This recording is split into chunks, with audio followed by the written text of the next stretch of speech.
I ain't gonna lie. I feel like this entire NSFW artist appreciation series that we're doing is like really insane. Not gonna lie, because like, yeah, I don't really get like that much attention about it, but when I do get some attention with it, it does feel like, holy crap, this is actually a real thing that is happening. Honestly, I didn't think I'd be getting some follows from a lot of people that I didn't think I would get in a million years. We have a new artist to talk about. And today I'm taking another risk, mainly because this person I believe has over 100k or is very close to 100k. Can't remember. And as I said before in a video previously saying about how I do things when it comes to NSFW artists and how we talk about them, is mainly when I make these videos, I want to try to get their attention.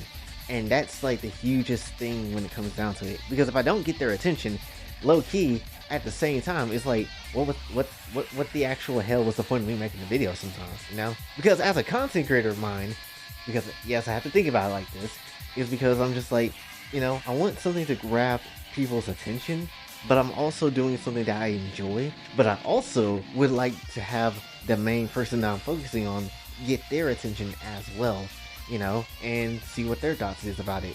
So if I don't get their thoughts about it, and I don't get their attention, it makes me feel like the video wasn't worth it to make. I'm just being perfectly honest. That happened with Blue to Bone, unfortunately, and that happened with, I believe, one other artist too, that I can't remember at this point in time, but definitely, you know, it makes me feel some type of way, I suppose. So, you know, that's just how it is. And I'm not asking for like a whole ass follow. If you want to follow, that'd be awesome, but definitely I don't necessarily, I'm just talking about maybe like a like or even a response. That would be fine. But other than that, that's my brain when it comes down to. But when it comes down to it today, we have to talk about Accel Art. Now, Accel Art is an artist I've seen quite a bit of times, honestly, on either Cookie Complex or just on Twitter in general. There is something about Accel Art's work that just feels, I guess, that is good. Like, don't get me wrong, Accel's work is really good. But for whatever reason, I feel a bit off about it. Like, it's not off in a bad way, but it's like, huh. And again, not in a bad way, but it just feels like there's something different about it than you usually see in a lot of other artists. But before we get into that, let's just cover the basic stuff that he does do.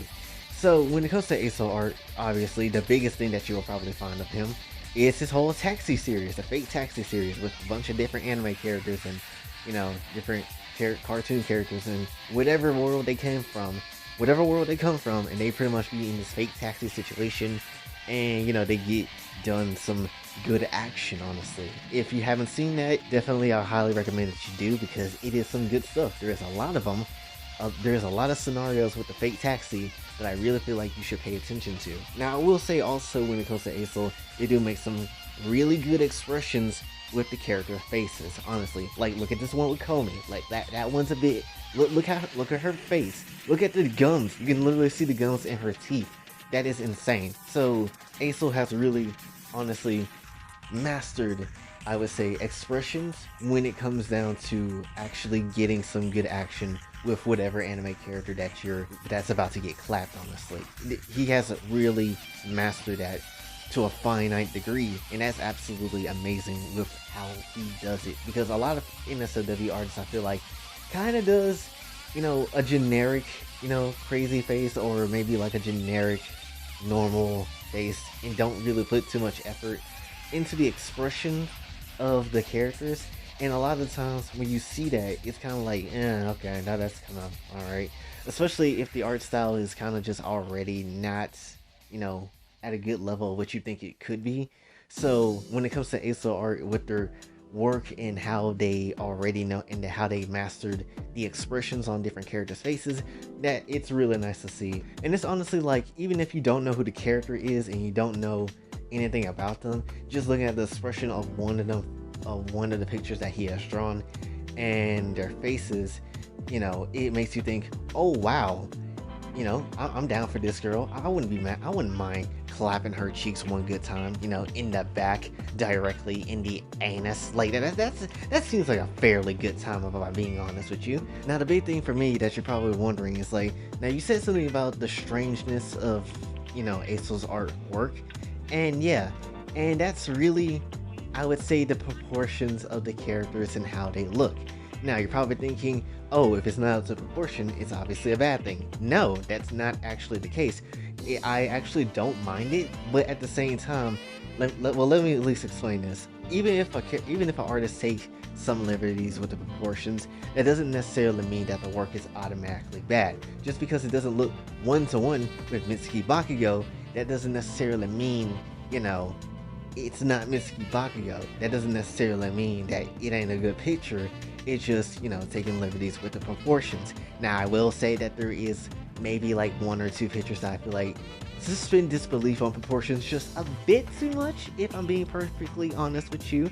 But other than that, majority of the time, even with the proportions not being necessarily one-to-one with the actual character, with the official, material, it's not bad. It's really still holds up. It's still really good, and definitely it's still something that I would thoroughly enjoy on a Sunday afternoon while trying to, do some things. That I still feel like it's 100% alright. I will say too that he does capture the character really damn good when it comes to a lot of these, especially with the text and stuff, because that's, again, mainly what you'll probably see Accel Art for.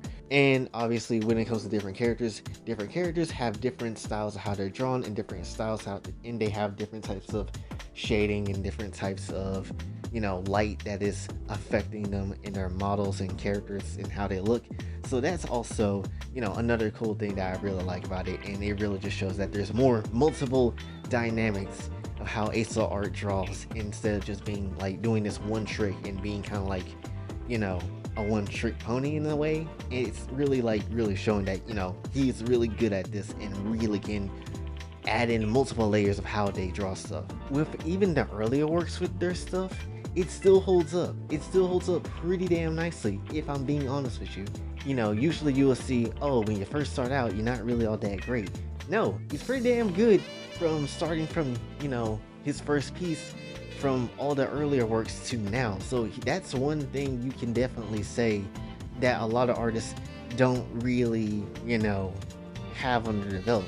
That they stay pretty good at what they were back in the day, and then only got even more better over time. The only other artist that I know for a fact that I could say, possibly, maybe two other artists I could possibly say, but definitely one for a fact that I can say that their early work still hold up to this day, is Devil's Tokyo. Devil's Tokyo's work we already covered, but still really damn good, and has gotten even better as time progressed. Kashiota, the first NSFW artist that we even covered, his work even feels like it still holds up to the present of today, honestly, too. So, Devil's Tokyo and Kashiota, which ain't the only two artists I noticed, but those two, just for examples, are two artists I really feel like that their work from the early days still holds up to how it is now. Overall, definitely, I do believe Accel Art is an amazing artist, and I do feel like if you haven't seen their work, you should definitely support and follow them. I don't understand why you haven't, because they're really good. Also, they do, I think they're going to try to make a Bible Black game with different characters from different shows that we all know. So, that's something I'm really excited to see, even though I don't really care for Bible Black as a Gentai entirely, because that first episode can go somewhere else. But definitely, overall, would like to see that project be finished at some point in the future. But yeah, that's pretty much all I have for you today, so hopefully you did enjoy. If you did, be sure to like, share, subscribe, hit the bell notification everywhere else. Also follow me on Twitter, TikTok, and links to the channel, Patreon, and Ko-Fi is available as well. And until then, it's your boy Jay, signing off. Have a blessed day.